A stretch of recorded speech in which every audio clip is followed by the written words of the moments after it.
Thursday was when I was a brand new person. Oh, And the then truth it was is like, not too I bad here came right back and now. all of a sudden, I mean, obviously then COVID happened, and then I was like, oh, Oh man, I didn't recognize anyone. Oh, you live? I don't know. I live off of Douglas. I'm 1 block. Today's meeting of the Municipal Code Enforcement Board is called to order on October 26th, 2022. Welcome, everyone. Please rise for the Pledge of Allegiance. I pledge allegiance to the flag of the United States of America and to the republic for which it stands, one nation, under God, indivisible, with liberty and justice for all. Okay. Please be seated. Agendas of today's meeting are on the wall at the entrance to the chambers. Please remember to turn off your cell phones. The Municipal Code Enforcement Board consists of 7 members who are appointed by the City Council. We serve voluntarily. It is this board's intention to promote, protect, and improve the health, safety, and welfare of the citizens of Clearwater by providing this equitable, effective, and inexpensive method of enforcing certain codes within the city.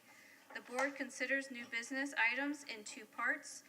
First, the violation, and then affirmative relief. Formal rules of evidence do not apply. Each side is limited to 15 minutes. The board may grant additional time.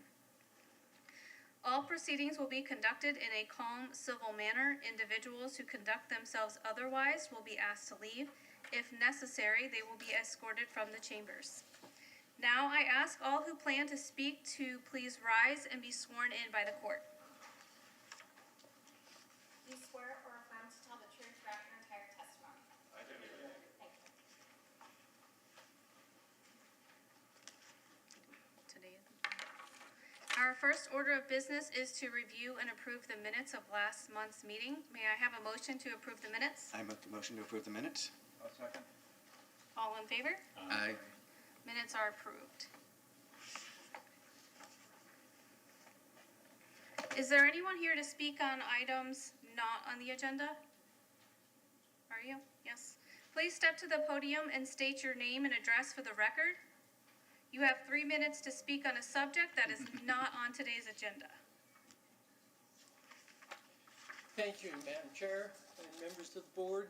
I'm Bill Johnson, 2694 Redford Court West in Clearwater. I'm also the Vice President of the Clearwater Neighborhoods Coalition. I'm here individually to thank you for the job that you do and the job that the staff that supports you does. You hold literally the future appearance of our community and our well-being in your hands. And I don't know that you get enough credit for what you do. One thing that I can do is I can show some pictures of some of the progress that has happened as a result of the code enforcement process. If I may, does this work? Yes. Yeah. Here's a picture of clutter in the neighborhood, and now that property looks like this. Wow, Very Things nice. are cleaned up. that's fantastic. Here's another property that was on the foreclosure or the fine list, and it was like this for quite a while. It now looks like this. Mr. Johnson, did Wow. we do that? I think you individually did that. I don't remember going out there cutting that grass. No, I don't know about cutting the grass. It's the building conditions. And then lastly, I'd like to share this one with you. This is on South Orion. And now that property looks like this. It's a lot better. So this is productive, good neighbors. I do want to urge you to follow up on fines that are accruing and ensure that when we can, we are foreclosing on properties to enforce the rules There've been too many examples of fines that are accruing and exceeding several $100,000 because we can't, it's difficult to follow up. It's easy for you, that's probably not easy, you work real hard in making decisions on setting fines, but collecting the fines and making the changes that are shown in these pictures, that's the tough thing, and I would encourage you to monitor the situation. Thank you very much. Thank you. Thank you. Mr. Johnson, do you have a website or contact information that if we wanted to get a hold of you to ask you to look into things? I'd be happy to talk with you. Okay. I can fill out a card, I can give you a business card that has my email address on it. That would be good. And this is the Neighborhood Coalition? That's one of my business cards, I don't have one for the neighborhood that's- coalition right now. Okay. Does anybody else want one? Peter, Okay, Mr. thank you. Johnson, I'll look at one. You don't mind? Sure. Thank you. This email will work also? The email will work, yes. Okay, That's my great. personal email. All right, thank you. Thank you. Well, thank you for coming in today and letting us know of the progress. We appreciate it. We always get to see the bad side of things. We don't always get to see the result. So thank you. Yeah, those were good pictures, yeah. All right. All right, next on the agenda are new business items. Continued from April 27th and July 27th. It's continued to, never mind. Scratch that. Let's see. Okay, so item 4.2, continued from April 27th, May 27th, July 27th, and August 27th. We have case number 32-22, a status update regarding the respondents of Coachman Creek Condo Association at 2625 State Road 590, Building 5 in violation. Let's hear Hello, it. Board. Jason Cantrell, Building Inspector, City of Clearwater.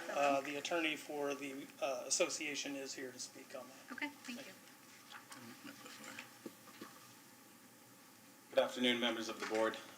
We hope to add Coachman Creek to the list of success stories that we just saw here. I think we're on track and on the way to do that.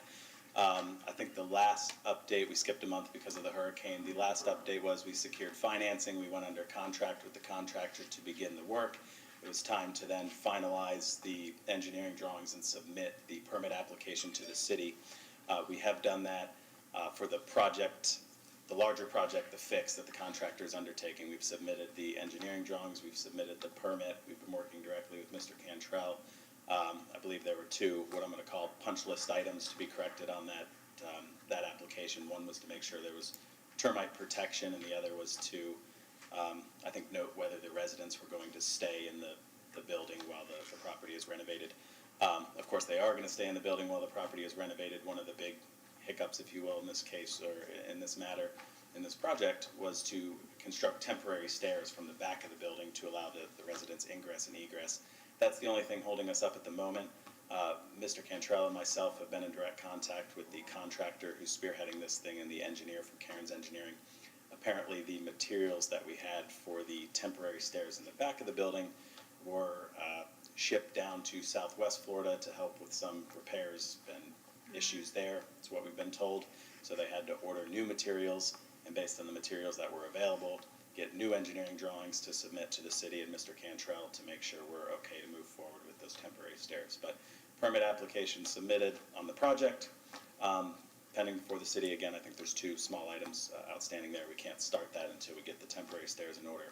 But that's in progress as soon as we get those materials and those engineering drawings. So Okay. again, we're moving forward. Hope to push that through and get the project started, and that'll be the next update for you, hopefully, depending on when they can get those materials in. The contractor did say to expect 8 to 10 weeks to get those materials in. Now, that was, I think, maybe 2 weeks ago he sent us that email. Okay. So not as fast as any of us would like, but Okay. kind of what we're dealing with. Should we continue this for 60 days? Yeah. Would it even make sense to come back in 60 days, or should it be longer? I guess based on that timeline, or? I'd ask for longer, I mean, I'm happy to give Mr. Cantrell as many updates as the city requires, and Yeah. the biggest reason frankly that I ask for more time before I report back is the association's paying me to be here, and Yeah. I'd like to see them Right. allocate those funds towards the project and, Sure. and other things they have going on, so Okay. if for no other reason, I'd like to have a little more time before. There is a back order on all building materials. Yeah, for sure. I'd Is suggest we 90 go days good, 90 or 90 would days. 90 days be sufficient, or do you think? I think that'd be Yeah, reasonable. a report back in 90 days. Quarterly update. I think my biggest concern is the safety of the building as we wait for the material to get in and that sort of thing. And I suppose it's been blocked off and secured. It still has the temporary shoring, the jacks that have been put in place, the metal jacks on the front and back to keep it safe for occupancy at the moment. We continue to work with SEI Engineering, who is inspecting those jacks, who did the initial plans to have those jacks in place, and who a few months ago submitted certification to the city that, one, the jacks are sufficient to protect the safety and wellness of the residents, and two, that they'll continue to inspect and monitor. I know that they've been on site periodically over the last few months as well. Good. Thank you. Okay, thank you. Do we need to have a motion of any kind to continue it for 90 days? Yes. I'll make a motion that we continue for 90 days. That would get us till when? What's the date? January 23rd. I'll second that. All in favor? Right. All right, thank you. Thank you for your Thank you, members of the board. Have a good day. Thank you.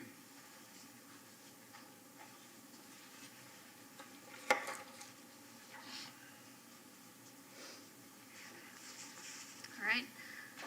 Case number 74-22, find respondents, 1472 Pierce LLC at 1472 Pierce Street in violation of code for exterior storage. Oh, yeah. Huh? I don't have it on this one. It's okay.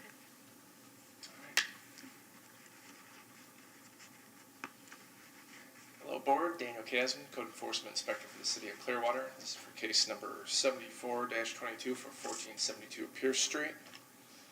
There's one violation here for Code Section 3-1503G1, G2, and G3 for exterior storage and for use outdoors and construction materials storage. Notice the violation was sent on June 24th of 2022 with a compliance date of July 24th, 2022. A certified mail receipt was received on July 8th of 2022, and notices of hearing were posted at the property on September 14th and October 13th, because we could not meet for the September code board hearing. This is 1472 Pierce Street. I came to this property at police request. There had been a lot of complaints about debris, junk, garbage. This was originally taken as a lot clearing violation, but the property was cleaned up. The owner did have the property cleaned up and it was in decent shape, but as the months went on, it started to fall back into items just being left outdoors, tools, tires, construction materials. The tenants started parking all over the lawn again. On the 28th, it seems like there's a lot of materials being stored hidden behind the fence here, laying in the yard, sometimes propped up against the house. Some other materials hidden behind a short fence that's out front, and there's constantly a stream of either furniture or boxes or bins on the property. When I went back on the 9th of August, after a compliance date for the exterior storage violation, there was now a refrigerator in the yard, tools. I've been in contact with both the owner and the tenants there about keeping it consistently clear of items. They have to be indoors or in sheds in the backyard, cannot be left on the grounds of the property. This was on September 13th. This was the posting for last month's hearing, which of course couldn't happen because of Hurricane Ian. There was just still items being left outdoors again. Here's the posting for today's hearing on the 13th of October. They've cleaned up a little bit more, but it's just a steady stream of, there's a television in the front yard, some hosing, a tub, random furniture dolly, and just a bin full of coat hangers, and again, just random miscellaneous items here and there. This was taken today. Looks like they've cleaned up a little bit more, but they still just have items still outside, and I'd really like to see something more consistently clean. So, And there's the items that are usually hidden behind the fence, being propped up against the house. So, does anybody have any questions? Yeah, Daniel, I have one. This house, is it primarily construction materials, would you say, or is it just? It's everything. It's construction materials, any sort of household item. I think the gentleman that lives there is a scrapper. He tends to take things okay. here and there, and I think he's selling them on the side. Okay. Make a motion then. I find the respondent in violation of the code as referred to in the affidavit in this case. A second. All in favor? Aye. All right, for the recommendations for 1472 Pierce Street, case number 74-22, the one violation of exterior storage, requesting compliance on or before November 26th of 2022, or a fine of $150 per day per violation for each day the violation continues to exist. Asking the board to authorize the following. After 3 months from the recommendation date of such lien, if the fines and fees remain unpaid, the city attorney's office is authorized to foreclose, collect, or settle such lien using any legal or equitable remedies available under the law. And compliance be met for the exterior storage by properly storing all tools, bins, tires, buckets, construction materials, and other miscellaneous items indoors, or by removing said items from the grounds of the property. I move to enter an order requiring the respondent to correct the violations on or before November 26, 2022. If the respondent does not comply by the date of the board may order a fine of $150 per day per violation for each day each violation continues to exist. If fines and fees remain unpaid 3 months after such lien is filed, the city is authorized to foreclose, collect, and settle such lien. Can I get a second? I'll second. All in favor? Aye. Thank you. Okay. Let's go on to case number 76-22. Respondents Bruce Barrows at 1433 San Juan Court in violation of code for residential grass parking. Is there anyone to speak on this case? Nope. Seems so. Okay. Hello again, Board. Daniel Casman, Code Enforcement Inspector for the City of Clearwater. This is for case number 76-22 for 1433 San Juan Court. There is one violation here for Code Section 3-1407A5 for grass parking. A notice of violation was sent on June 15th, 2022, with a compliance date of July 15th, 2022. And certified mail receipt was received on June 27th of 2022. And the notice of hearing was posted to the property on September 14th, 2022, and October 13th of 2022. This is 1433 San Juan Court. It's a rental property in Clearwater. When I went by, they saw there was a boat parked and randomly in the yard. And they seem to have, understand the grass parking ordinance a little bit there, but the issue is they have multiple vehicles parked in the grass. Only one can be parked parallel and adjacent to the driveway. I've spoken with the owner and tried to explain the ordinance. He said he would get on the tenants, but it's continued to be a persistent problem at the property. This was on the 8th of August. This boat that's parked over here, it would have to be stored in the rear side setback behind a 6-foot wall fence or hedge. You just can't simply park multiple vehicles in the yard. This is the posting for September's hearing. And at the time, they were still parking improperly. I went back, and they now had 2 vehicles parked parallel and adjacent to the driveway. I tried to explain to the owner again, it could only be one. This was the posting for today's hearing on October 13th. At that time, they'd finally moved the boat behind the fence, but the fence also needs a bit of repair there to fully obscure the vehicle.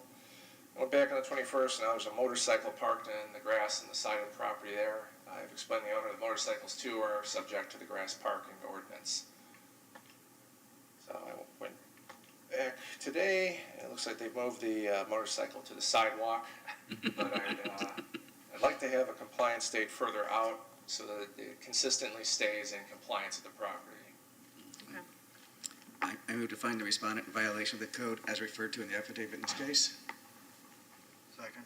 All in favor? Aye. So for 1433 San Juan Court, case number 76-22, I'm requesting compliance on or before November 26, 2022, or a fine of $150 per day per violation for each day the violation continues to exist. I'm asking the board to authorize the following. After 3 months from the recordation date of such lien, if the fines and fees remain unpaid, the city attorney's office is authorized to foreclose, collect, or settle such lien using any legal or equitable remedies available under the law. And compliance will be met for grass parking by parking one vehicle in the grass and only if it is parallel and adjacent to the driveway. Okay. I move to enter an order requiring the respondent to correct the violations on or before November 26, 2022. If the respondent does not comply by that date, the board may order a fine of $150 per day per violation. For each day, each violation continues to exist. If the fines and fees remain unpaid 3 months after such lien is filed, the city is authorized to foreclose, collect, or settle such lien. I'll second. But before we vote, could you pull up the picture, that last picture of the property? So it looks to me like the boat was in the grass, and there's garbage cans there also, correct? Mm-hmm. Okay, and then we had I think every picture you showed, there's garbage cans on the other side adjacent to the gravel area that's vacant right now. Yes. I think every picture you showed, there was nothing parked there. Is there a reason for that? I couldn't speak to it. If they want to park on one side of the driveway versus the other, as long as they're parking adjacent to it, the only paved surfaces that are allowed to be used for parking surfaces in Clearwater are asphalt, concrete, and pavers. Rocks and shell are not allowed to be a permanent driving surface. I would still consider anything parked in that graveled area as grass parking because it's not a permanent surface. Okay. The boat can be parked behind the fence as long as it's on a paved surface and behind a 6-foot wall fence or hedge. There are pavers behind that fence there. The issue is that the fence, as of right now, is not fully obscuring the boat. As far as the motorcycle being parked on that side of the house, you cannot park it in the grass there. Right. It has to be parallel adjacent to the driveway. So there's apparently 2 tenants living there, not of the same family. I said to the owner perhaps it would be a way to give both guys a spot in the driveway or adjacent to the driveway so it's fair to both tenants. Okay, thank you. Okay. All in favor? Aye. Okay.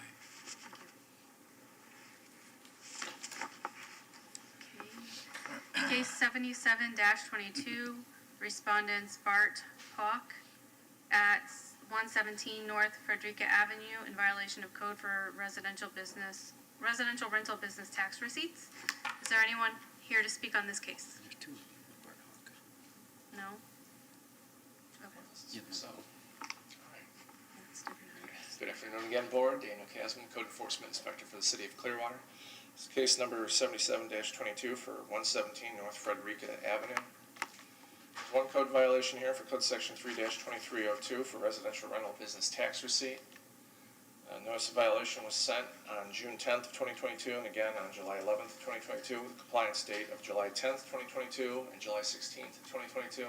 The affidavit posting the property on July 11th of 2022 and notices of hearing were posted on September 14th and October 13th of 2022. This is the property, 117 North Frederica. It has a sister property right next to it, 123 North Frederica, which is next case, but they're both owned by the same owner.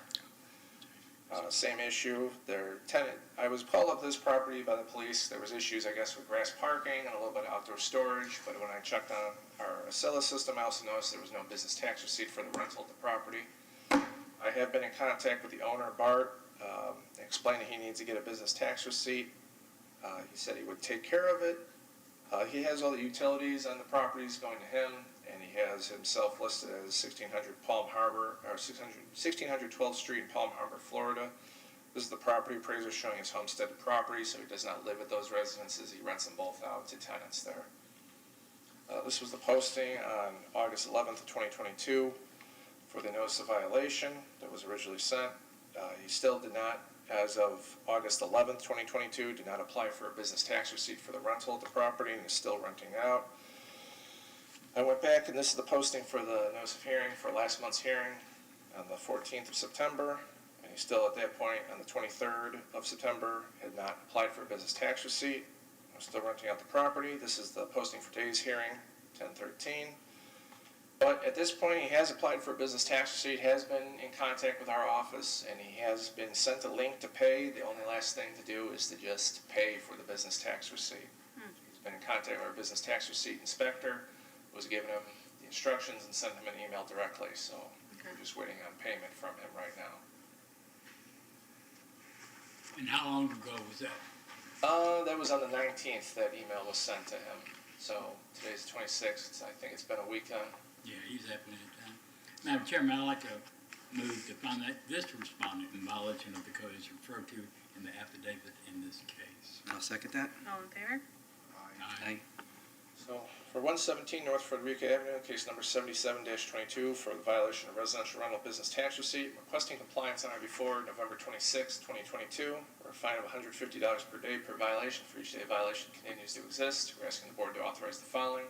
For 3 months from the recordation date of such lien, if the fines and fees remain unpaid, the city attorney's office is authorized to foreclose, collect, or settle such lien using any legal or equitable remedies available under the law. And compliance will be met for the residential rental business tax receipt required by obtaining a business tax receipt for the residential rental or by ceasing to rent the property. And you went on the 26th, by the 26th? Of November, yes. Okay. The Madam Chairman, I'd like to move again to enter order requiring the respondent to correct the violations on or before November 26th. If the respondent does not comply by that date, the board may order a fine of $150 per day for each day the violation continues to exist, and the city may take all reasonable actions, including entry onto the property to bring the property into compliance and charge the respondent with all costs, which will become a lien on the property if costs, fines, and fees remain unpaid 3 months after such lien is filed. The city is authorized to foreclose, collect, or settle such lien. Second. All in favor? Aye. Aye. Aye. Sure for lunch, these. Okay, case 78-22, respondent Bart Hawk at 123 North Frederica in violation of code for residential rental business tax receipts.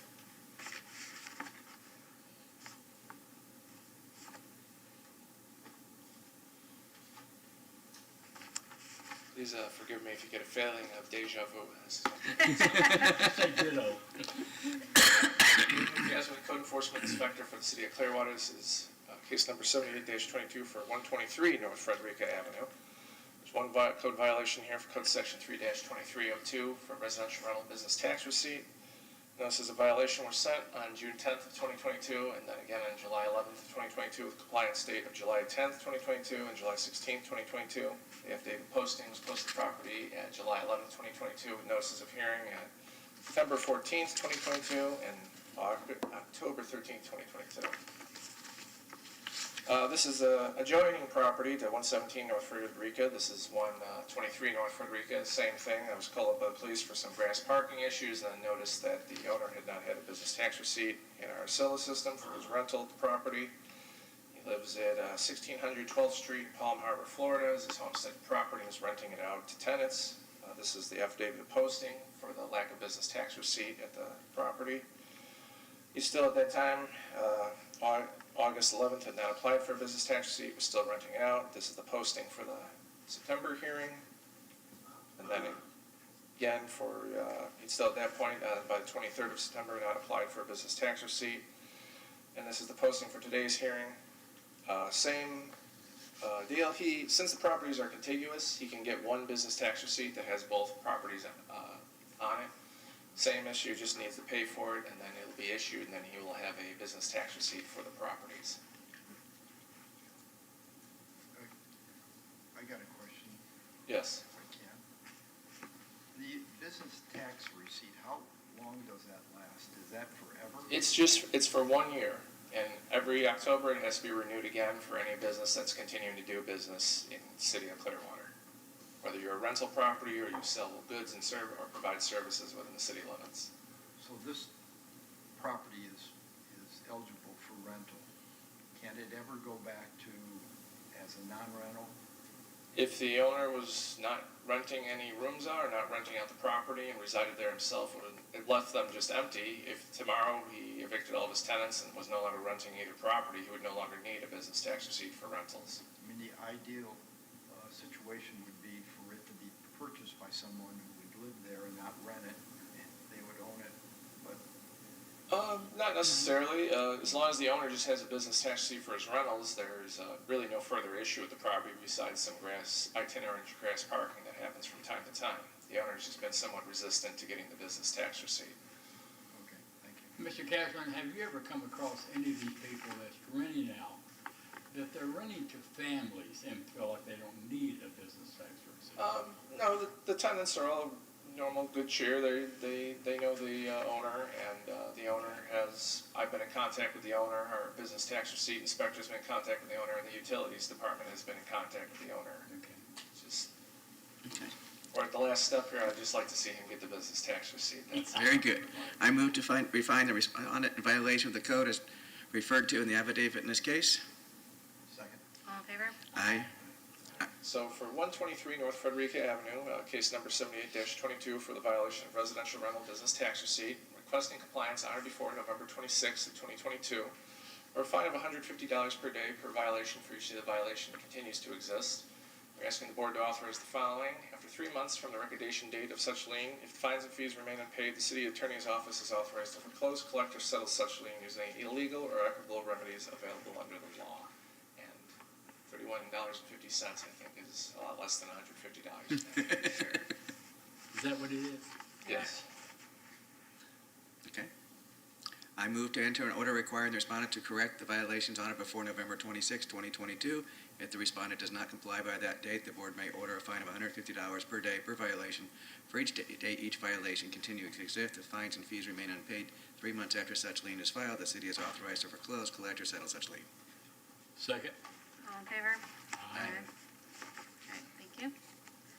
Case 79-22, respondents Baez and Ortiz LLC at 1400 Cleveland Street in violation of code for exterior services and shopping carts. Is there anyone here to speak to this case? Oh, look, it's Mr. Casman. Good afternoon, board. Daniel Casman, Code Enforcement Inspector for the city of Clearwater. This is case number 79-22 for 1400 Cleveland Street. There are 2 violations here for code section 3-1502B for exterior surfaces and code section 3-105B11 for shopping carts. Notice of violation was sent on June 15th of 2022 and with a compliance date of July 15th, 2022. The certified mail receipt was received on June 24th, 2022, and the notice of hearing was posted to the property for today's hearing on October 13th of 2022. This is El Ranchito de Pepe grocery store. There's also a laundromat on 1400 Cleveland Street, kind of in the midst of where all that construction is happening.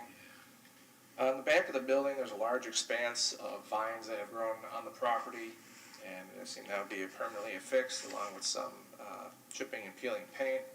There was another issue of there's a lot of shopping carts being left at the property that don't belong to the property, and while they're sitting on the property, they're not in a corral, and they're not being either removed or brought inside. On the other side of the building in the rear as well, there's a lot of mildew and algae building up from a lot of water standing on the building. I went back on July 18th, and the issues had not been taken care of at the property. There's another shopping cart behind the fence there. It belongs to Nature's Food Patch. And here's the extent of where all the vines are coming on the property and the rear of the building there. And the same issues on the other side, it's still not been taken care of. This is in August. Same issues are still happening at the property. There's still shopping carts on the grounds. They're not being removed or put in a corral. This is a closer look at the Nature's Food Patch cart. This is the Big Lots cart. And these are the Save-A-Lot carts. So they're collecting from all the adjoining properties, all their shopping carts. This is the posting for today's hearing on October 13th. I went back on the 21st, and the issues had still not been taken care of as far as the exterior surfaces, but the only shopping cart in the grounds was now just a Gordon's Food shopping cart and the Nature's Food Patch shopping cart. When I went back today on the 26th, the Nature's Food Patch shopping cart was still there, but the same issues were still happening with the exterior of the building. I move to find the respondent in violation of the code as referred to in the affidavit in this case. Second. All in favor? Aye. So for 1400 Cleveland Street, case number 79-22 for 2 violations of exterior surfaces and shopping carts and requesting compliance on or before November 26, 2022, or a fine of $150 per day per violation for each day the violations continue to exist. We're asking the board to authorize the following. After 3 months from the recordation date of such lien, if the fines and fees remain unpaid, the city attorney's office is authorized to foreclose, collect, or settle such lien using a legal or equitable remedies available under the law. Compliance can be had for the exterior surfaces by removing all vines, mildew, and algae from the exterior of the building. Compliance for shopping carts can be met by ensuring that all carts used by the store are in an outdoor corral or stored indoors. In addition, all shopping carts not belonging to this property must be removed. I move to enter an order requiring the respondents to correct the violations on or before November 26, 2022.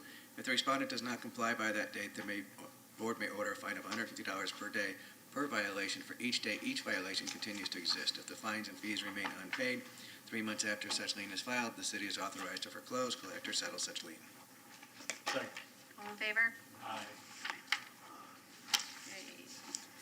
All right, case 80-22, respondents FTMC LLC at 1621 Gulf to Bay Boulevard in violation of code for exterior storage. Is there anyone here to speak on this case? Chair, I'm sorry, that one has been withdrawn. Oh, okay, fantastic. Okay, let's go on to case 82-22, respondents Jency and Marita Tresca at 2357 Nash Avenue in violation of code for rental business tax receipt and fences and walls. Is there anyone here to speak on this case? Okay, Good afternoon, Board. Daniel Kasman, Code Enforcement Inspector for the City of Clearwater. This is for case number 82-22 for 2357 Nash Street. As of right now, there's one violation at the property. I've withdrawn the fence section of the violation, which I'll explain in a second. There's another code section of 3-2302 for residential rental business tax receipt required at this property. A notice of violation were sent on May 23rd of 2022 and again on July 6th of 2022 with compliance date of June 23rd, 2022 and August 7th of, July 11th of 2022 with an affidavit of posting on July 6th, 2022 and notices of hearing at September 14th, 2022 and October 13th, 2022. This is 2357 Nash Street. I originally came to this property from a complaint about the fence in the rear of the property was starting to fall apart. The fence was not in the worst shape, but some of the plants were starting to bust through. And the fence was starting to lean at a degree greater than 10 degrees due to the trees overgrowing on the property. That's a better look at it. From a far away look, it's in otherwise okay condition, but a few of the boards are starting to come loose. And the fence could probably just use a little bit of maintenance. This was on May 23rd. When I went to go check the property in Acela, they also did not have a business tax receipt for the rental that was happening at the property. And they were renting it to someone named Angelica Cruz. And he had a lease on file. I went back on June 29th, 2022, and it was still leaning over. I think they had done a few trimmings on the fence to make sure it was not getting pushed over that much. But there were still some issues, and at this point, July 6, 2022, they still not applied for business tax receipt. And we're still renting out the property. I did get contacted by the son of the owner, who explained that his parents did not speak any English and didn't understand the notice of violation. I explained to him what had to happen at the property. He said he would take care of the fence and then also get the business tax receipt. This is the affidavit of posting for the original notice of violation. I went back on the 10th of August, and I think some repairs have been made. The fence looks like they've been pushed back a little bit. They'd made some trimmings, and I guess they poured some concrete in the ground to keep the fence upright. It was a little bit better condition. This is still showing there's still no business tax receipt for the rental. The only business tax receipt at the property is for a janitor service by the tenant there. And they were still renting out the property. This is the notice of hearing for September's hearing. And they still have not applied for a business tax receipt on the 23rd of September. And this was the notice of hearing for today's hearing, the 13th of October. And they still have not applied for a business tax receipt. I did speak with them. They were here earlier. They believe they were going to head on over to the 100 South Myrtle building to go apply for the business tax receipt for the rental. But I've been trying to get in contact with the complainant about the fence to go when they're back here and go take a look. And they have not gotten any further information for them, so I have not been able to verify anything about the fence, but the owners have said that they will let me go take a look in the back, but as of right now, I just don't have any more further information to pursue any sort of violation there. The complainant is just simply not staying in communication with me. Have they said they were going over there today? Yes, they got That's me. par for the course, the day of the hearing. Oh, I'm on my way to get it. Well, If they get it, we'll be happy. The city Yes. will be happy. I move to find district responding in violation of the code as referred to in the affidavit in this case, Madam Chair. I'll second it. All in favor? Aye. So for 2357 Ash Street, as of right now, there's only one violation for residential rental BTR. Case number 82-22. Request compliance on or before November 26, 2022, or a fine of $150 per day per violation for each day the violation continues to exist. Asking the board to authorize the following. And for 3 months from the recordation date of such lien, if the fines and fees remain unpaid, the city attorney's office is authorized to foreclose, collect, or sell such lien using any legal or equitable remedies available under the law. Compliance will be met for the residential rental business tax sheet by applying a residential rental BTR or ceasing to rent the property. I move to enter an order requiring the respondent to correct the violations on or before November 26, 2022.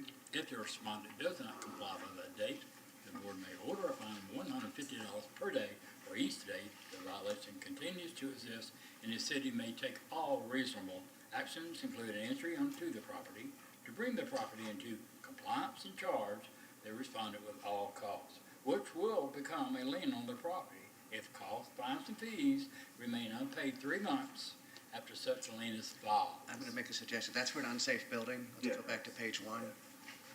Oh, I'm sorry. I'm the wrong. Page 1, page 1. Oh, yeah. I get it. There you go. I got 2 hands. There we go. Okay, I move to enter an order requiring the respondent to correct the violations on or before November 26, 2022. If the respondent does not comply by that date, the board may order a fine of $150 per day per violation for each day each violation continues to exist. If fines and fees remain unpaid 3 months after such lien is filed, the city is authorized to foreclose, collect, or settle such lien. And there's not a whole lot of difference on what I just read before. Just, Less yeah, words, there's less just words. one provision that's, I'll second that. All in favor? Aye. Thank you. All right, thank you. James. All right, case number 83-22, respondents Nyan Lara LLC at 2075 Camellia Drive in violation of code for exterior storage. Is there anyone here to speak on this case? Okay, Board, this one is going to be a declaration of violation. fantastic.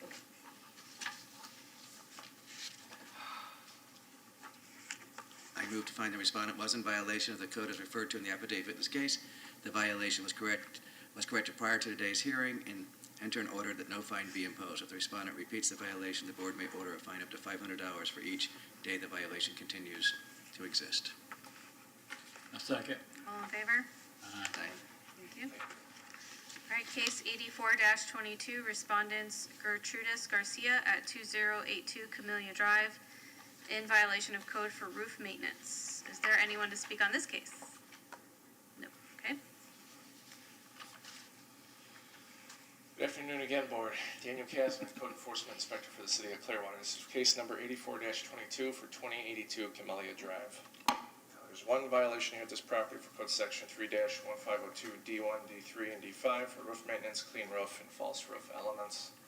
Notice of violation was sent on June 15th, 2022 and July 18th of 2022. Compliance dates of July 15th, 2022 and July 23rd, 2022.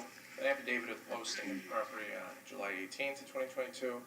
And notices of hearing were posted September 14th, 2022 and October 13th, 2022. This is 2082 Camellia Drive. It's a fourplex property with multiple tenants at it. They'd recently done some work to the roof of the carport there. I believe even right now that has a stop work order on it for work being done without permits. The owner did have a permit for a while for the roof that they were doing repairs to it, where the tarp is on it, but the contractor voided out the permit due to some issue. This is the affidavit of posting for the notice of violation that was not signed for.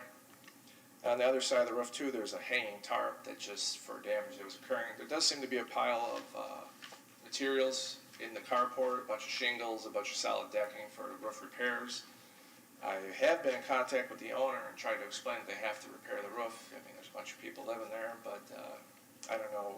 I don't exactly understand what the issue is. I think there might be some issue with the contractor, but they've not tried to get a new one since.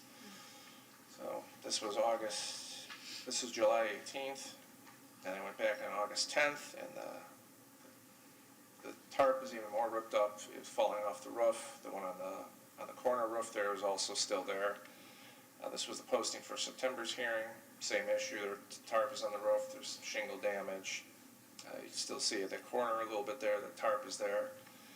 This is for today's hearing, October 13th. Tarp is starting to almost make its way off the roof there. But the corner roof still has shreds and tarp everywhere with some damage to the shingles. On the 21st, tarp was still on the roof. Tarp was still on the roof there, and I went back today just to take a look, see if anything had happened, but the tarp is still sitting on the roof, and no permit has been applied for the repairs to the roof of the property. I move to find the respondent in violation of the code as referred to in the affidavit in this case. All in favor? Aye. All right, so for 2082 Camellia Drive, for the one violation of roof maintenance, for case number 84-22, I'm requesting compliance on or before November 26, 2022, or a fine of $150 per day per violation for each day the violations continue to exist. Asking the board to authorize the following. After 3 months from the recordation date of such lien, if the fines and fees remain unpaid, the city attorney's office is authorized to foreclose, collect, or settle such lien using any legal or equitable remedies available under the law. Compliance can be met for roof maintenance by removing all tarps from the roof or repairing any damage to the roof, fascia, and soffits. I move to enter an order requiring the respondent to correct the violations on or before November 26, 2022. If the respondent does not comply by that date, the board may order a fine of $150 per day per violation for each day each violation continuing to exist. If the fines and fees remain unpaid, 3 months after such lien is filed, the city is authorized to foreclose, collect, or settle such lien. Second. All in favor? Aye. Thank you. Thank you. Okay. Case number 88-22, find respondents, Boichida Soshino and Meta Salanje Jarda You'll be back, yes. at 2036 San Marino Way South in violation of code for exterior surfaces and landscaping. Is there anyone here to speak on this case? No? Okay.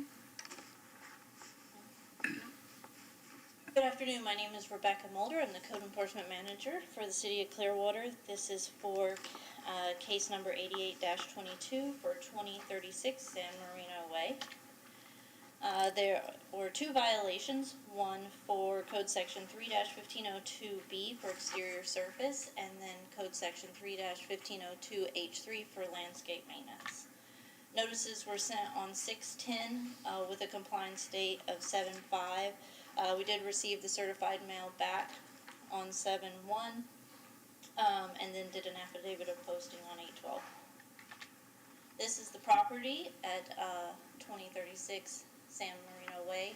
You can see that this was called in by a citizen. The yard is a bit overgrown, and there is a decorative wall that has mildew, chip paint, dirt that is not being maintained. This is a better picture. Went back out to check on the status. It still had not been taken care of. The grass had not been cut, and the wall had not been painted. This is inspection that took place on 9/23/22. The neighbors came out and mowed the yard for the property owner because they didn't want to see it anymore. But the wall is still in disrepair. This is the most recent photo. You see that the grass is somewhat taller but still in compliance, but the wall is still very much out of compliance. I move to find the respondent in violation of the code as referred to in the affidavit in this case. All in favor? Aye. So the landscape maintenance violation is currently in compliance and requesting a declaration. The exterior surface violation, I'm requesting compliance on or before November 26, or a fine of $150 a day per violation for each day that the violation continues to exist. Okay, so So a declaration for the landscaping maintenance. okay. That was gonna be my question too. So for the landscaping maintenance on this property, I move to find the respondent was in violation of the code as referred to in the affidavit in this case. The violation was corrected prior to today's hearing, and enter an order no fine be imposed. If the respondent repeats the violation, the board may order a fine of $500 for each day continues to exist. Second. All in favor? Aye. Okay, so now for the exterior surfaces. For the exterior services, I move to enter an order requiring the respondents to correct the violations on or before November 26, 2022. If the respondent does not comply by that date, the board may order a fine of $150 per day per violation for each day that each violation continues to exist. If the fines and fees remain unpaid 3 months after such lien is filed, the city is authorized to foreclose, collect, or settle such lien. Second. All in favor? Aye. Thank you. Thank you. Thank you. Thank you. Case 91-22, respondents Mary Jones at 924 Mandalay Avenue in violation of code for unsafe building. Is there anyone here to speak on this case? Looks like he's- Yes? Okay. Yes, I am. Okay, please step to the podium and state your name and address. Yes, Mary Margaret Jones, Okay, Mary, do you, 924 Mandalay Avenue. thank you. Do you admit to the violation? Well, we've been trying to, we don't know how the fire started. The fire department hasn't determined a cause, but so far I've put about $30,000 into this, and I have a man lined up to correct the problem and ready to give the engineers the paperwork, architectural drawings to do it, Okay. but he's not answering the phone today. Okay, so there is an issue that happened at the house, so we will take that as an admission of violation. And if you don't mind, please have a seat and we will call you back up. Okay. Can I have a motion for Yeah. the declaration? I move to find the respondent in violation of the code as referred to in the affidavit in this case. Second. All in favor? Aye. Good afternoon, Board. Jason Cantrell, City of Clearwater. This is 924 Mandalay Avenue. Here we have one violation. It's an unsafe structure, citing sections 3-1502A for property maintenance requirements and section 3-1503B2 for nuisances. Notice of violation was sent on May 10th, 2022, with a compliance date of 27 days after the receipt of the notice. Certified mail receipt was received on 6/1/22. Ms. Jones did apply for the permit on 6/1/22. That permit is not active. It is still in revisions needed status. She's tried responding to the reviewer's conditions, however, it hasn't been satisfactory yet. And you'll see more of that in the photos. But she's going to need to make sure that the property follows the City of Clearwater's floodplain ordinances as well as FEMA's rules on that. And the permit is only for the roof, excuse me. Thank you. Okay. Permits what? The permit was only to repair the roof, not the structure. Just the roof? Yeah, yes. This property is near the corner of Mandalay and El Dorado, just north of the Regatta Beach Club. And this is a Google Street View photo, and it's just showing the garage there in the back on the right-hand side. It's a detached garage, and that is the area of concern. This photo is from February of '21.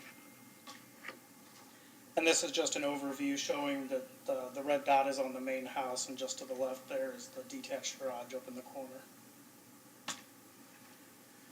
This is what the structure looks like now. You can see the structural members have received a lot of charring. The rafters, the beam across the front there, the walls, the studs.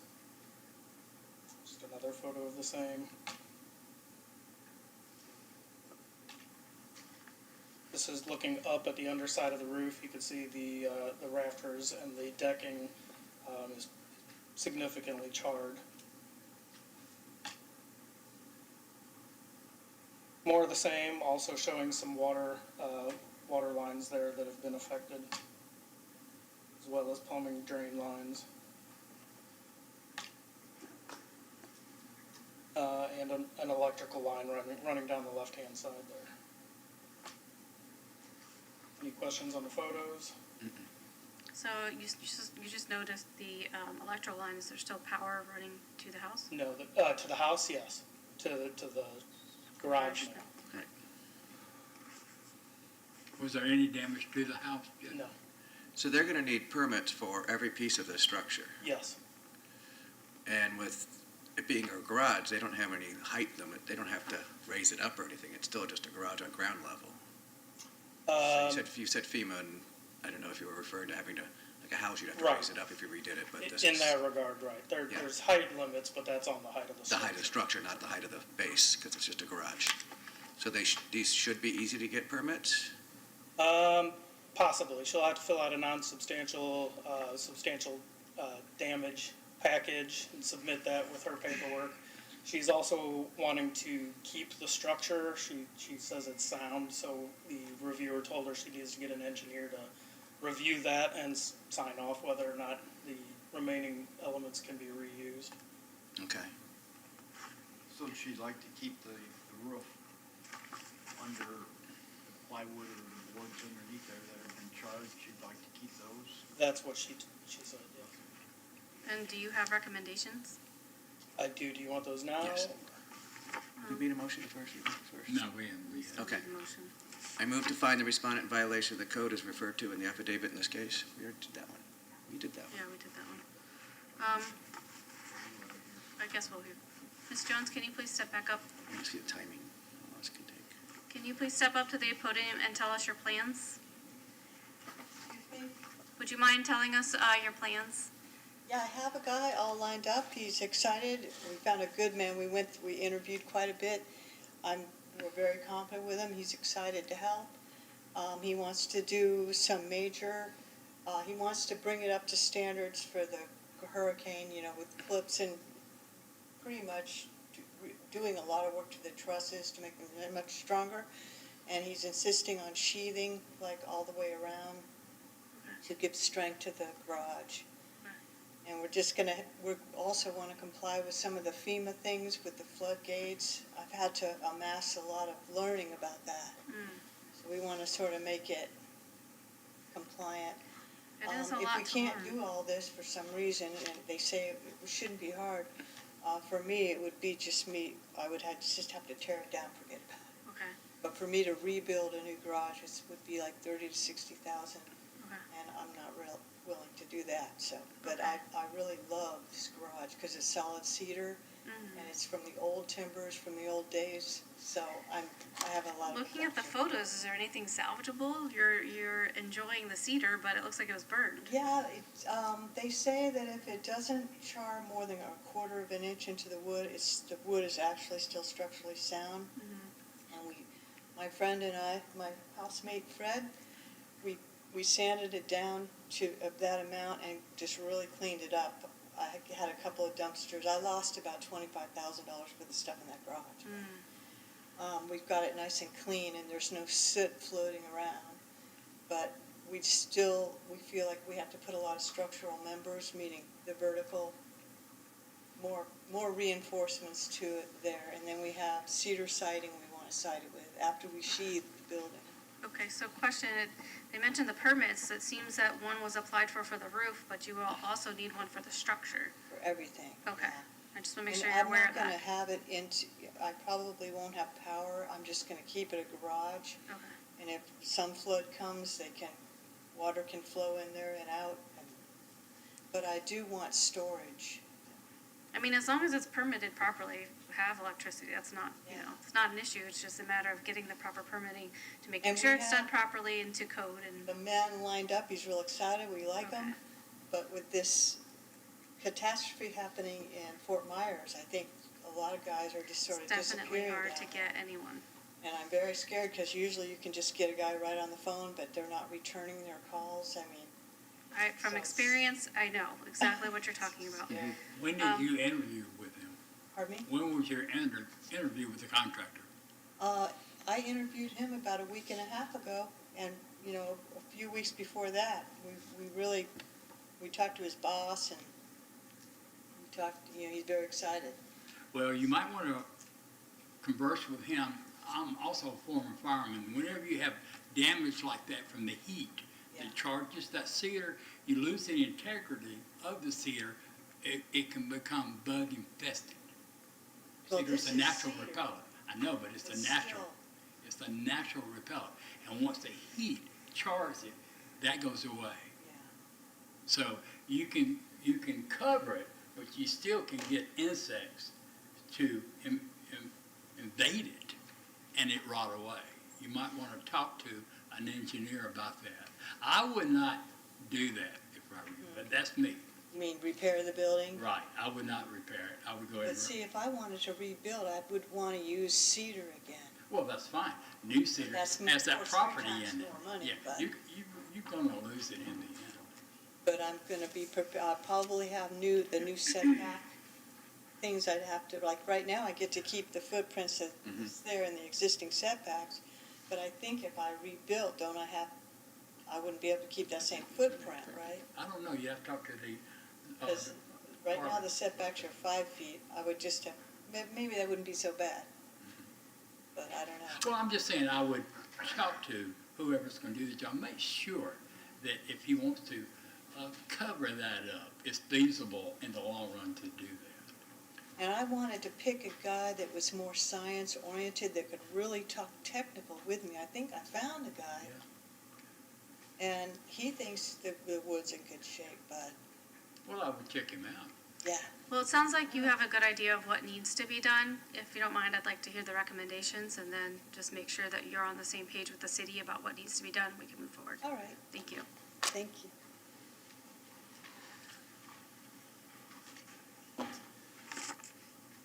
The city's recommendation for 924 Mandalay Avenue is for compliance to be met, apply for, obtain, and complete the required permitting and repairs, or as an alternative, she could demolish the structure and remove all debris with proper permitting.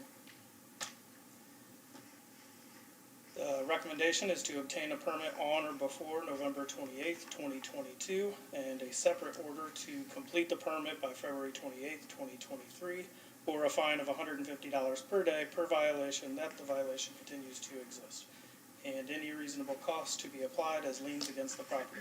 After 3 months from the recordation date of such lien, if the fines and fees remain unpaid, the city attorney's office is authorized to foreclose, collect, or settle such lien using any legal or equitable remedies available under the law. Any other questions? Yeah, does the building department feel like she could get the permits needed and to rehab the building without tearing it down? Is it something, in your opinion, that is possible for her to accomplish? She would have to speak with an engineer on the stability of the remaining structure. Well, if she's interested in doing that and paying the money to the engineer to see if she can get the building saved, then I would think that. That's possible, yes. Okay. Any other questions? I make a motion to ordering the respondent to obtain a permit on or before November 28, 2022, complete the permit by February 28, 2023. If the respondent does not comply by that date, the board may order a fine of $150 per day per violation for each day each violation continues to exist. If the fines and fees remain unpaid 3 months after such lien is filed, the city is authorized to foreclose, collect, or settle such lien. Second. All in favor? Aye. Ms. Jones, do you understand the timeline to get the permit by November 28th and the work completed? And it's going to be important that you keep in touch with Mr. Cantrell. Okay, Yeah, thank you. Thank you, Board. Thank you. And Jasmine's back. All right. Wait. Wait. Did we have a second and a vote on that? Yes? Mm-hmm. Do you have? I second. I thought you second. We I motioned need it. the November 28th motion. Oh, we need to do it separately? Okay. I move to enter an order requiring the respondent to correct the violations on or, I vote to require ordering the respondent to get a permit to correct the violations on or before November 28, 2022. If the respondent does not comply by that date, the board may order a fine of $150 per day for each violation each continues to exist. If the fees and fines remain 3 months after such lien, the city is authorized to foreclose, collect, or settle such lien. All in favor? Aye. Thank you. All right, good, okay, thank you. All right, case 92-22, respondents BTH Residential LLC, Craig W. Ball at 1338 Browning Street in violation of code for residential rental business tax receipt. Is there anyone here to speak on this case? Nope, okay. Hello again, Board. Daniel Casman, Code Enforcement Inspector for the City of Clearwater. This is for case number 92-22 for 1338 Browning Street. There's one violation here for Code Section 3-2302 for residential rental business tax receipt. Notice of violation was sent on July 14th, 2022, and again on August 15th, 2022, with a compliance date of August 14th, 2022, and August 20th, 2022. The affidavit of posting of the property on August 15th, 2022. This is 1338 Browning Street. I originally was there for a hauling trailer violation, and when I checked on the seller, I noticed they did not have a business tax receipt for the rental happening at the property. It was being rented by someone named Lauren Callahan. This is the affidavit of posting for the business tax receipt, lack of residential business tax receipt. This is on 8/15/2022. Since then, they still have not applied for a residential rental business tax receipt, and they're still renting out the property. This was again on 10/24/2022. They still have not applied. There's nothing pending in our systems. We have no application being sent in, and they are still renting the property to a tenant there. Questions? Yes, okay, so we've had several of these hearings today about this tax receipt deal. How much does it cost to get a tax receipt? It's usually, if it's a single family home up to 4 units, $31.50. When it's 5 or greater, it increases in value, and you will also have to get a state license through the DBPR as a landlord. But for just single family homes, it's base rate of $31.50. So once they've been cited by you as not getting one, does it cost increase, or is it always still? As long as they get the business tax receipt within the time frame and they don't accrue any liens from our proceedings, from board orders, there's no punishment or any sort of extra fee added on there. It just seems to me that we ought to have a punishment. Oh, at the end of the day, the business, like I've said before, the business tax receipt serves a purpose as creating a contact, a bridge between the city and the true owner of the property. That way we don't have to speak with the tenants, try to get them to fix what is ultimately the owner's responsibility. And it's just simply the cost of doing business in Clearwater, depending on what kind of business you're running. So for Makes sense. 1338, oh, I'm sorry, go ahead. First motion. Yeah, let's do it. I move to find the respondent in violation of the code as referred to in the affidavit in this case. Second. All in favor? Aye.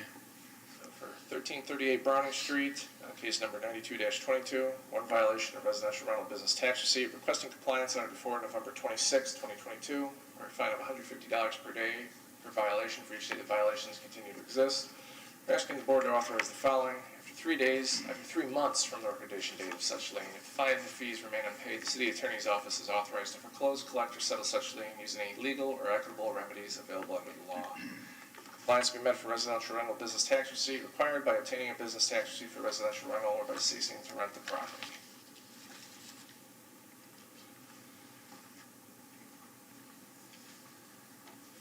I move to enter an order requiring the respondent to correct violation on or before November 26th. If the respondent does not comply by that date, the board may order a fine of $150 per day per violation for each day of each violation continues to exist. Fines and fees remain unpaid 3 months after such lien is filed. The city is authorized to foreclose, collect, or settle such lien. I'll second that. All in favor? Aye. Thank you. Okay. All right, case 93-22, respondents AJM 1322 Browning Street LLC at 1322 Browning Street in violation of code for residential rental business tax receipt. Is there anyone here to speak on this case? No. Okay. Hello again, board. Daniel Casman for Code Enforcement Inspector for the City of Clearwater. This is case number 93-22 for 1322 Browning Street. There's one violation here for Code Section 3-2302, residential rental business tax receipt. Notice of violation was sent on July 14th of 2022, and again on August 15th of 2022. Compliance date of August 14th, 2022, and August 20th, 2022. The certified mail receipt was received on August 23rd of 2022, and affidavit posting was posted to the property on August 15th, 2022. The notice of hearing for today's board hearing date at October 13th, 2022. This is 1322 Browning Street, another property where there was another violation initially. It was of grass parking. I've already spoken to the tenants about it. They're now in compliance for that, but when I checked our Acela systems, I noticed that the rental did not have a business tax receipt for their rental at the property, and they're renting it to a Lindsay Moore. This is the affidavit of posting for the NOV for the lack of business tax receipt for residential rental. Posted on 8/15/2022. At that time, they still had not applied for the business tax receipt. I did receive a call from someone claiming to be the property manager for the property, and I explained to them what they needed to do, what numbers they needed to call, and where the form was, and I've not heard anything since. This is 8/22/2022. They're still renting the property. This is the 10/13 posting for today's hearing at the property. And they still have not applied for a business tax receipt at the property as of October 24th, 2022. And they're still renting the property. I move to find the respondent in violation of the code as referred to in the affidavit in this case. All in favor? Aye. For 1322 Browning Street, case number 93-22, there's one violation for residential rental business tax receipt, requesting compliance on or before November 26, 2022, or a fine of $150 per day per violation for each day the violations continue to exist. We're asking the board to authorize the following. After 3 months from the recordation date of such lien, if the fees remain unpaid, the city attorney's office is authorized to foreclose, collect, or settle such lien using legal or equitable remedies available under the law. Compliance will be met for a residential rental business tax receipt required by obtaining a business tax receipt for the residential rental or by ceasing to rent the property. I move to enter into a fine requiring the respondents to correct the violations on or before November 26, 2022. If the respondent does not comply by that date, the board may order a fine of $150 per day per violation for each day each violation continues to exist. If the fees and fines remain unpaid 3 months after such lien is filed, the city is authorized to foreclose, collect, or settle such lien. Second. All in favor? Thank you very much, board. Thank you. All right, case 95-22, respondents Beverly Sido at 1913 Coles Road in violation of code for unsafe building. Is there anyone here to speak on this case? Okay. Good afternoon, board. Jason Cantrell, City of Clearwater. This is 1913 Coles Road.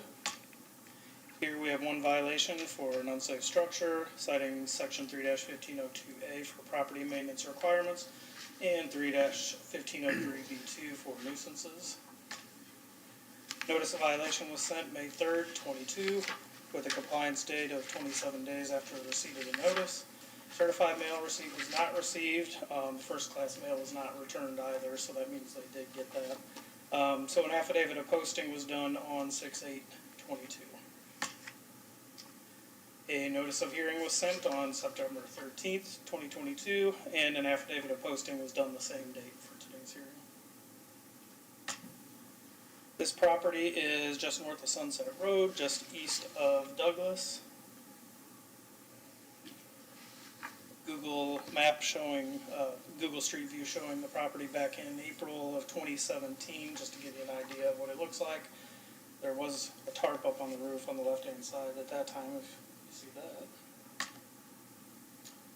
And this photo is the current condition of the home. This is about a month after I was at the property. You can see my initial posting is on the door there. And this is just showing the right side of the property. This is the back of the property. There's two sheds there. The one on the right, a gentleman was living in that shed. You can see the roof is almost non-existent, and it seems to be collapsing as well. This is from the back of the property looking forward toward the house. That's the house on the back right, and then on the left is an RV. The concern with the RV is just the electrical cords running everywhere. It's just another view of the backyard there.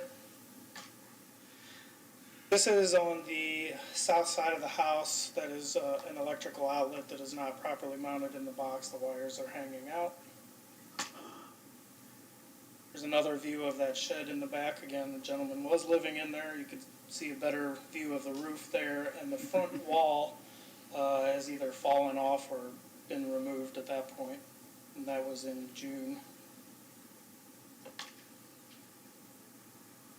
This photo is actually from Inspector Dixon from March 7th, before I was actually called out there. But it was a good view of what's going on at the property. You could see the roof is open, the fascia's missing, it's open to the elements. There is a... Wait, is that inside? No, this is on the outside. There is... So would have that been like a porch or something? Yes. Those boards you see up top, those are not rafters. Those are boards that they put up to create another roof area for people. Oh. There was people sleeping everywhere on this property. Wow. So the view here is showing the, above that door is the electrical conduit, the PVC there. It's not properly secured. As you look over to the right, there's some plumbing pipes. Those are going to the water heater. Those are also not secured properly. The electrical is obviously the main concern there. This shows the same area in July. You could get a better view of the roof being open. The water heater, you could see the electrical is exposed there. At this point, you can see the electrical meter has been removed by Duke Energy. It's kind of hard to tell, but there is an electric wire, extension cord rather, going up into that meter, and then it goes down on the ground, loops around, and then gets fed into the building there. Yeah, they've got it hot wire. Yes. And this shows how they're getting power without the meter. They put in some jumpers there. Very dangerous. Very, very dangerous. Duke Energy was notified about this, and they took care of it. Moved the drop and cut the power at the transmission lines. Wow. And it looks like they covered up more than one window too, Jason.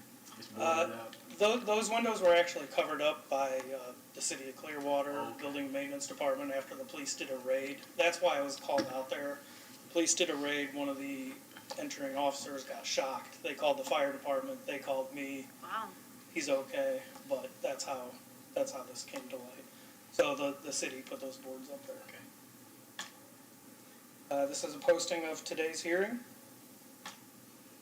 And any other questions? I move to find the respondent in violation of the code as referred to in the affidavit in this case. Second. All in favor? Aye. For compliance to be met, she will need to apply for, obtain, and complete the required permitting and repairs, or as an alternative, demolish the structure or structures and remove all debris with proper permitting. We're recommending that she obtain a permit on or before November 28th, 2022, and a separate order to complete the permit by January 30th, 2023, or a fine of $150 per day that the violation continues to exist, and any reasonable cost to be applied as liens against the property. After 3 months from the recordation date of such lien, if the fines and fees remain unpaid, the city attorney's office is authorized to foreclose, collect, or settle such lien using any legal or equitable remedies available under the law. I move to enter an order requiring the respondents to obtain a permit on or before November 28, 2022. If the respondent does not comply by that date, the board may order a fine of $150 per day per violation for each day each violation continues to exist. If the fines and fees remain unpaid 3 months after such lien is filed, the city is authorized to foreclose, collect, or settle such lien. All in favor? Aye. Thank you. Wait, we gotta go back. Oh, I'm sorry. Go ahead. Got a little anxious there. Yes, we only did half of it. I move to enter an order requiring the respondent to complete the permit by January 30th, 2023, on or before January 30th, 2023. If the respondent does not comply by that date, the board may order a fine of $150 per day per violation for each day each violation continues to exist. If the fees and fines remain unpaid 3 months after such lien is filed, the city is authorized to foreclose, collect, or settle such lien. Second. All in favor? Aye. Aye. Thank you. Thank you. Thank you, Jason. We do a whole bunch together. So I need to do the, Affidavit to move on to compliance. affidavits, accept the affidavits of compliance as listed. I move to accept the affidavits of compliance as listed. That's all the way through. Do we need to list each case? Do we need to, do we need to list each case too? No, just, No, you were fine with that. Okay, and then there's the next one. yeah. I move to accept the affidavits of non-compliance and issue an order. Did we vote on that one? Did we vote on? We didn't vote on the affidavits. Non-compliant ones we're going to do individually. Okay. So I'll second that first motion. Okay, all in favor? Aye. Sorry, I'm gonna go a little bit out of turn since I missed my moment to introduce. We have a new code inspector, John Stevens. He's getting ready to present a case to you guys. He's already been very busy, and he's been with us for about a month. September 12th. So, he's doing a great job, but want to take that moment to introduce him. Thank you. Nice to meet you. Welcome. Nice meeting y'all. Wait, so now we're on, We still can do, are we doing This is non-compliance? 7 point, Right, we haven't done non-compliance yet, though. right. That's what we just talked about. where's that at? 5.2 to 5.8, we can do that as one, correct? No, we need to take each one individually to see if anyone's here. Just to see if It anybody's here. starts at 5 point, We're on 5.3, right? 5.3. Yeah, 5.3. Yeah, okay. I don't know where I'm at on this. So I guess you have to see if there's anybody here, that's all. Okay, so I guess I announce it the same. Well, we can ask if anyone's here on the non-compliant. Is there anyone here for the non-compliance? No. Okay, I move to accept the affidavit of non-compliance and issue an order that imposes fines, fees, and states if fines and fees remain unpaid 3 months after such lien is filed, the city is authorized to foreclose, collect, or settle such lien. Second. all in favor? Aye. Okay, so that's all of these, right? Yes, 5 through to. Okay. Okay, so now we're on to 7.1. Okay, case 89-22. Accept the nuisance abatement lien for respondent Douglas Fisher at 10 North Aurora Avenue for lot clearing and an operative vehicle. Good afternoon, Board. My name is John Stevens. I am Code Compliance Inspector for the City of Clearwater. And this is going to be a presentation on 10 North Aurora, nuisance abatement. We have 2 violations, Code Section 3-1503B7 for overgrowth, Code Section 3-1503B5A, which is also accumulation of trash and debris. Then there's also Code Section 3-1503B6 for inoperative vehicles. Notice of violation were posted and mailed. First one, August 5th of this year. That was for the lot overgrowth and the abundance of trash or debris. And then on 9/6/22 for the inoperative vehicles. Compliance dates on the lot overgrowth was August 19th, and then the inoperative vehicle was for 9/16. Certified mail receipt was returned on the first one on 9/6, so it actually wasn't accepted by the resident. And then the second one, the certified mail receipt was received on 9/10/22. This is a picture of the initial posting on the property for the lot overgrowth and the collection of debris. And this is a initial picture on that day on August 5th of the debris there. You can see the vehicles in the yard, and there's various items that are not supposed to be stored outside there that are collecting in the lot overgrowth. It's just another angle there on the same date of the grass growing up over the 12 inches per the code. This next picture is on September 19th, which is after the initial compliance date, where neither the vehicles have been removed or the lot had been cut or any of the debris removed. This is another angle from the same date. You can see the grass is getting taller. You can see some of the debris and things stored on the outside. This is from October 11th. Again, no change to the yard for the debris or the vehicles. This picture here is actually showing a little bit closer up of the vehicle, where we'll be able to see the expired tags, because by the code, has to be legally able to be on the roadway, and it also has to be operable. So tires have to be inflated, things of that nature. So if we go to the next couple pictures, we'll see the tag expired here in June of this year. And it has the flat tire there on the rear passenger side. And again, those pictures were from October of this year. Here's the motorcycle on that same date that's sitting there without the front wheel. And there is a tag there, and the tag is kind of hard to read, but it looks like it expired in 18, is what it looks like. The sticker is kind of mangled. Here were two more vehicles that you can see the fence was kind of falling down over on the one side there, and you can see into the backyard. There's two vehicles there that appear to be inoperable, one with the missing driver's side tire. Could not see tags on those vehicles as to if they were legally registered or not. This is fast forwarding until October 21st. Looks like he attempted to at least cut the grass on the property, but only the front of the property. He didn't touch anything in the rear, and he didn't take care of any of the other debris. The motorcycle is still there. This was actually as of October 26th, so this morning I went out there. You can see the motorcycle's there, the truck is still there, and then the next following pictures will be showing the accumulation of the various debris on the property. Vehicles are still in the backyard. Again, still with expired tags. The same thing on the motorcycle. Any questions? No. I move to enter an order finding the respondent in violation of code and require the respondent to correct the violations within 5 days of the board's written order. If the respondent does not comply with the time specified, the city may take all reasonable actions, including entry onto the property to abate, maintain the nuisance, and charge the respondent with a reasonable cost, which will become a lien on the property. If the costs, fines, and fees remain unpaid 3 months after such lien is filed, the city is authorized to foreclose, collect, or settle such lien. Second. All in favor? Aye. Thank you. And our recommendation would be, obviously, for the two violations, the lot clearing and removable of inoperable vehicles. We're asking the board to authorize the Code Compliance Division to take all reasonable actions, including entry onto the property, to abate and maintain the nuisance and charge the violator with the reasonable cost, which will become a lien on the property.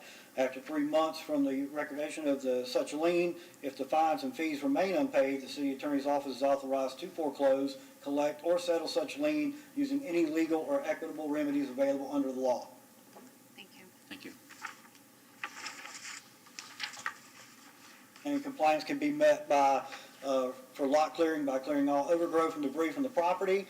And compliance can be met for the inoperable and abandoned vehicle by making all vehicles on the property roadworthy, licensed, and legally parked on the property.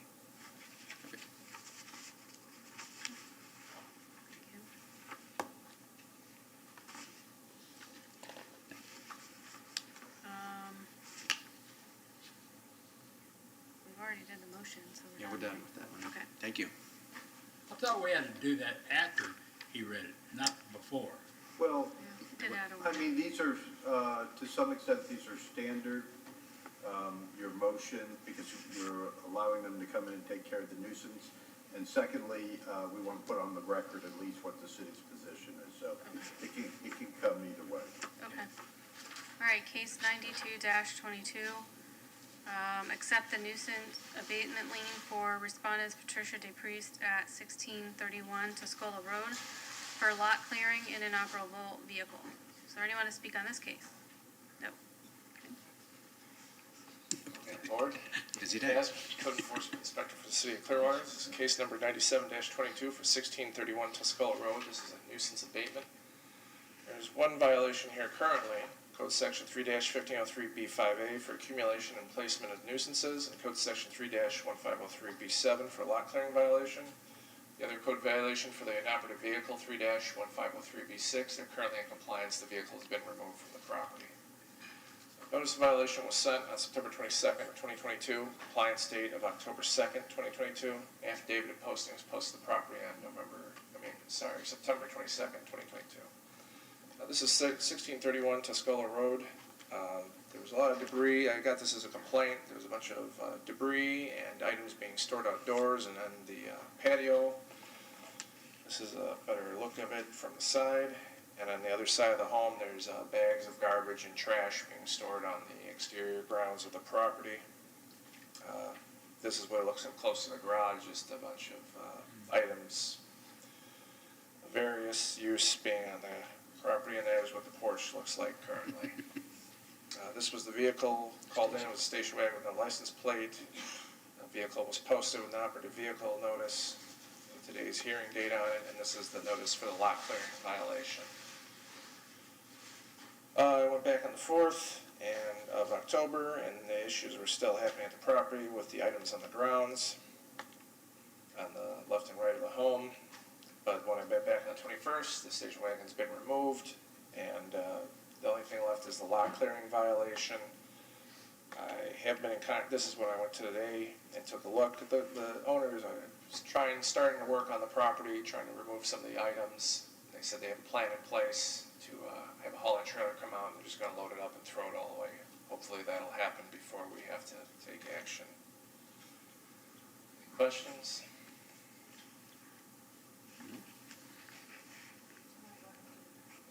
Do you want to do the recommendation first? Yeah, do the whole thing. Yeah, we'll have to do that first. Let's take. All right, so for 1631 Tuscola Road, recommendation for case 97-22 for currently one violation of accumulation places of nuisances and lot clearing. Requesting compliance on or before 5 days from the date the board renders this order, and we're asking the board to authorize the following. For the Code Compliance Division to take all reasonable actions, including entry into the property, to abate and maintain the nuisance and charge the violator with the reasonable costs which will become a lien on the property.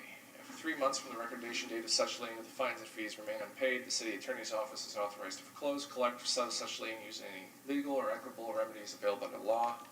Compliance may have for lot clearing by removing all debris, boxes, bins, and other miscellaneous items from the grounds of the property, and compliance may have for an operative vehicle is currently in compliance.